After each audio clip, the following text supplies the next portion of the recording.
If every living creature on Earth descended from one species that could perform life's basic functions, replication, metabolism, etc., then not only should we inherit those functional capabilities, but we should also inherit the structures used to perform these functions. So a testable prediction of the idea of common descent is that all life should have similar structures that execute life's basic processes. And they do.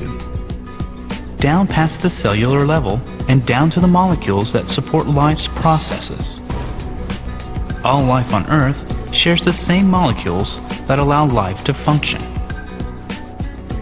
Regardless of species, the polynucleotides, like DNA and RNA, polypeptides, like proteins, and polysaccharides, like starches and glucose, are identical. DNA, RNA, and proteins all have the same chemical form in spite of the fact that there are dozens of possibilities that would work. All life uses the same four molecules: adenine, cytosine, thymine, guanine, in the DNA ladder, although there are more than 100 that could be used. All life bases its replication on the duplication of the DNA molecule. The proteins found in all life on Earth use the same 20 amino acids in their makeup, while there are almost 400 that could have been used. All life on Earth shares the same universal genetic code built into its DNA. The letters on the DNA ladder, taken 3 at a time, form coded instructions as to which amino acids should be joined together to form a protein. Every species on Earth uses the identical code to perform this function.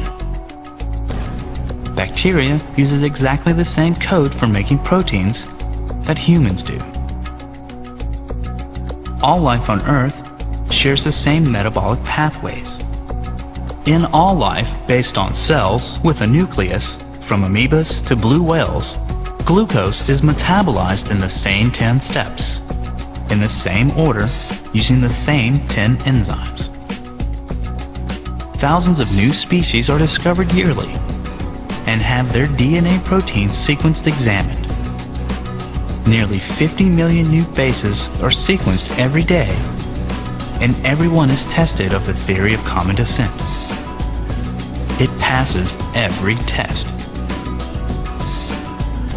There are enough different possible genetic codes, all functionally equivalent, and all using the same amino acids, for every species that has ever lived to have its own unique code. If there were no common ancestor from whom all life inherited this code, it would make sense to expect a wide variety of codes. This would protect each species from interspecies viral infections. The lack of variety indicates common origin. Recently, we have sequenced and compared the entire genomes of both baker's yeast and a worm. The genes used by the yeast, a very primitive organism, are primarily those that deal with the core biochemical functions that all organisms must perform. It was expected and proved true that the worm contains most of these same genes. But the reverse is not true. Since the worm is a more modern creature than the yeast, the worm genes that deal with multicellularity are certainly absent from the yeast. But more than that, these extra genes are directly derived from the primitive genes that provide core cellular function.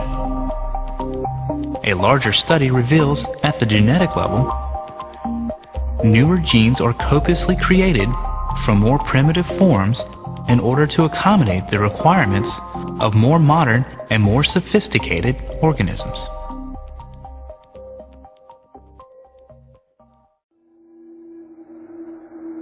Some proteins are found in every living eukaryote on Earth.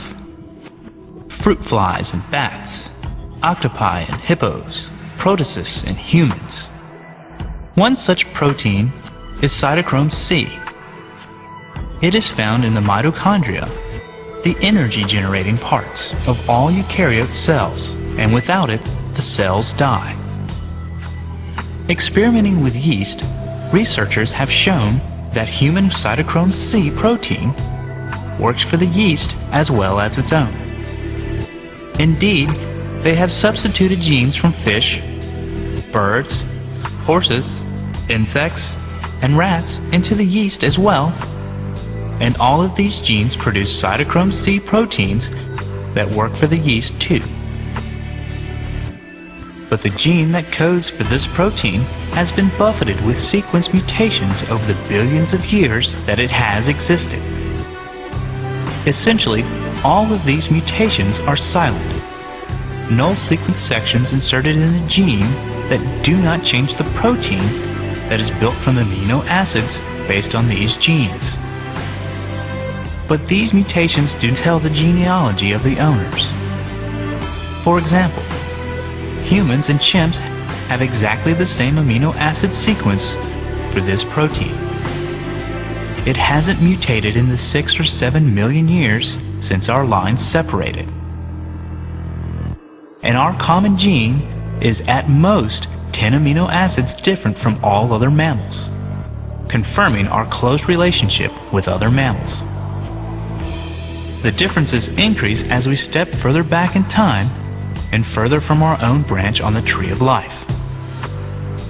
The yeast itself has 51 amino acid differences from that of humans and chimps, and is one of the most distantly related organisms from humans, having separated from our branch over 1 billion years ago.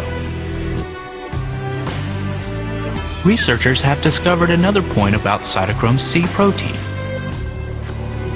It is somewhat easy to make other proteins that serve the same function. In fact, there are more possible proteins that can perform this function than there are atoms in the universe. So why do all organisms on Earth use the same version? The answer is simple, really. We inherited the one we use from our common ancestor.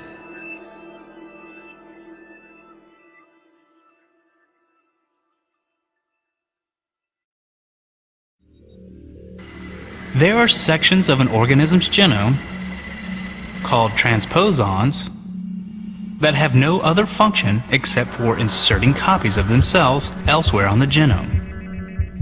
And there are many very well-known sequences that do this. 2 such sequences are signs, or short interspersed transposable elements, and lines, or long interspersed transposable elements. There are about 850,000 lines and 1.5 million signs scattered throughout your genome, accounting for nearly 30% of the entire sequence. While they are useless to the genome and sometimes cause significant damage, they are useful to our investigations, since essentially the only way for them to go from one organism to another is through direct DNA duplication and inheritance. Your lines and signs are given to your children. The parts of your DNA that make up your genes are relatively small sections scattered among other useful parts of your genome, as well as your lines and signs. Like fingerprints, the patterns recognizable in these non-gene sections are unique to individuals. They are similar in relatives and less similar in distant relatives. This is the basis of DNA fingerprinting. And since these sequences are passed down from parent to child, finding the same sequence in the same place in 2 different organisms is direct evidence that the 2 organisms have a common ancestor. Biologists have used this idea to demonstrate exactly how different species are genetically related. Here are 2 examples. 3 different identical sign sequences are found in the same genome location of whales and hippos. which are closely related, while camels and pigs, which are not closely related to whales and hippos, do not have the same sequence. The most numerous sign element in your genome is called the ALU.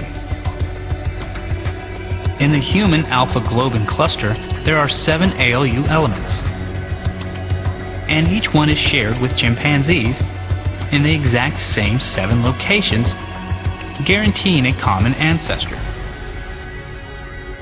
When ALU elements are deposited on top of other ALU elements, the markers become a chronology of development. Very recent human ALU sequences have been used to trace historic and prehistoric human migrations. Since some individuals have new ALU insertions that other individuals lack.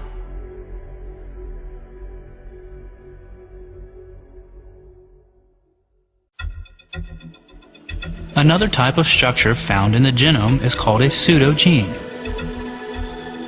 It is basically a gene that in some time in the past had errors occur in its regulatory sequence and quit functioning.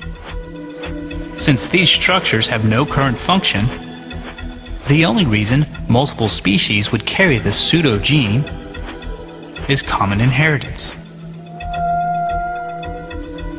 There are very many examples of pseudogenes shared between primates and humans. One is the Psi-eta-globin gene, a hemoglobin pseudogene. It is not shared by all mammals, only the primates. And in primates, it is found in the exact same chromosomal location with the same mutations that destroyed its ability to function as a protein-coding gene.